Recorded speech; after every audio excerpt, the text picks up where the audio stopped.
This week on Indytv. Recently, there has been a lot of media coverage regarding sexual assault, rape culture, and after the Brock Turner coverage, a particular focus on sexual assault on college campuses.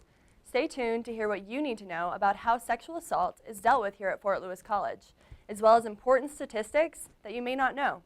With our national election in full swing, voting day is fast approaching, and while the Trump-Hillary election is important, we cannot forget about the local level.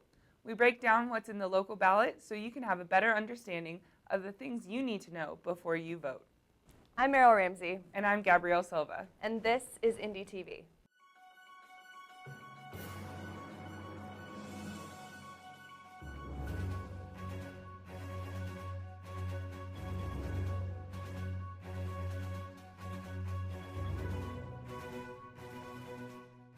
Sexual assault is an extremely prevalent issue on college campuses. Don't believe it? Look at the statistics.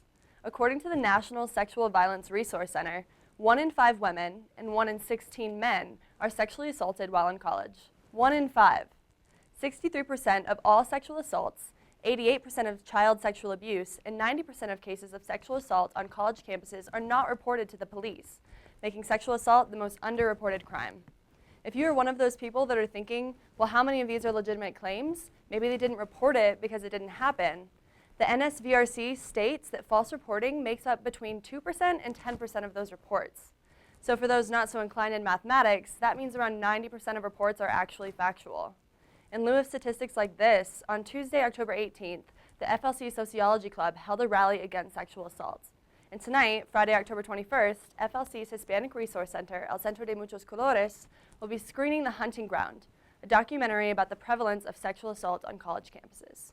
This is the second time this year that the film will be shown on campus, which shows how much FLC students attempt to spread awareness on this issue. Now, while awareness may be increasing nationally, sexual assault continues to be an issue. I spoke with MAURA DEMKO, the executive director of Durango's Sexual Assault Services, Say So, to get more information. When it comes to reporting, and you asked why people don't report, the process is long, it's arduous, it isn't something that happens overnight, and I do feel like there is a lot of questioning on the victim. We work really hard with our law enforcement team and even our medical team who provide the sexual assault forensic exams so that they understand trauma and how people respond. But it's not an easy process. So someone has experienced a sexual assault, they come forward. Whether they call us or law enforcement first, often or the hospital, it'll be one of those three. So we work together, and the first thing they have to do is tell their story. So they're reliving that experience that's just happened, where they were physically violated. And then we take them in and they go, if we start with law enforcement, so they've just told their story to law enforcement, and then they get to tell their story to the nurse. And the nurse takes all of that data in and does a forensic exam and collection of evidence. And sometimes that means talking to an advocate too. And so we as an agency really try not to ask for the story. We allow somebody who comes forward to tell us what they want us to know. And we come from a place of we believe them.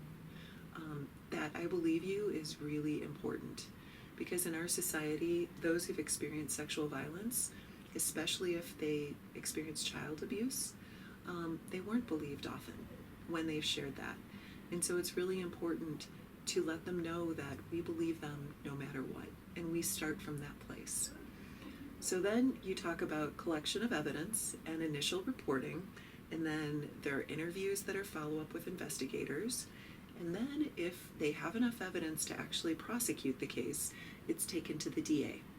Then the DA sits down with the case and actually interviews the client and asks all of those questions. And they're gathering as much detail that they can so that they can prove beyond a reasonable doubt that this actually happened to get a conviction. Some Fort Lewis College students, Kate Swazo and Melba Jenga, recognize the issue of sexual assault and harassment on campuses, and have even said that they hear inappropriate comments in the classrooms here at Fort Lewis College. Like, it's become like a casual conversation, and it's like, no one looks at it as like a problem. It just becomes like something that, oh, this happened, let's move on with our lives. Yeah, exactly. It's become normalized. Or pictures are being sent around like it's no big deal. Yeah. And if you make it a big deal, then people make fun of you, or they're like, "Oh, calm down, it's fine." Yeah, it's not Right. that Happens. much. Yeah. Over exaggerating, like it wasn't even like that. And it's like it was like that. Yeah. I think it's really important that people look at the other side of things as opposed to like, oh, it's your mother or your sister, or what if it was your daughter? Because it's not just what if they were your daughter, or what if it was your sister. No, this is another human being, and they deserve that respect no matter how they're related to you. I also spoke with the Title IX coordinator, Molly WIESER, about FLC's sexual assault policies. I hope that you've seen some of our efforts to encourage reporting. So we have magnets up in a lot of residential bathrooms and a lot of other bathrooms on campus that say, hey, need to report an incident, stop sexual assault, and here's, go to fortlewis.edu/tell someone. We're using tabling, live presentations, online programs, all campus events like the Glow Run where 200 people participated. Faculty and staff and students, students are telling me that they're all seeing that red sexual consent postcard that has the college's definition of sexual consent.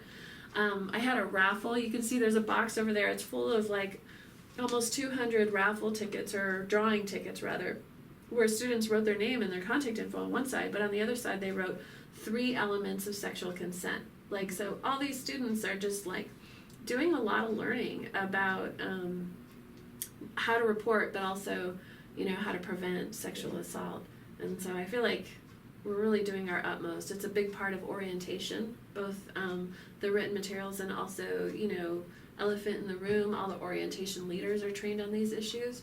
We've really tried to come out strong in the first part of everybody's first semester at college, since that's when sexual assault rates tend to be the highest.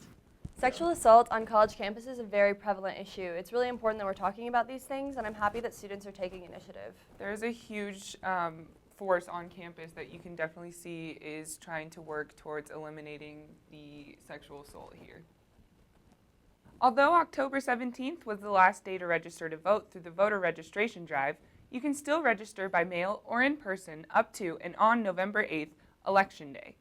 Ballots were sent out by mail October 17th to those already registered, and you can still receive a ballot by mail if you register before October 31st.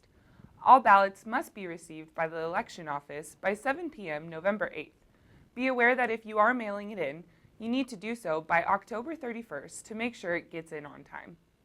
Now for the fun part, the ballot issues. On this year's ballot, there are 12 issues that you will vote on, most of which are about taxation and are easy enough to understand. However, Amendment T and Proposition 106 are important to understand completely. Amendment T is concerned with the removal of the exception to the prohibition of slavery and involuntary servitude when used as punishment for those convicted of a crime.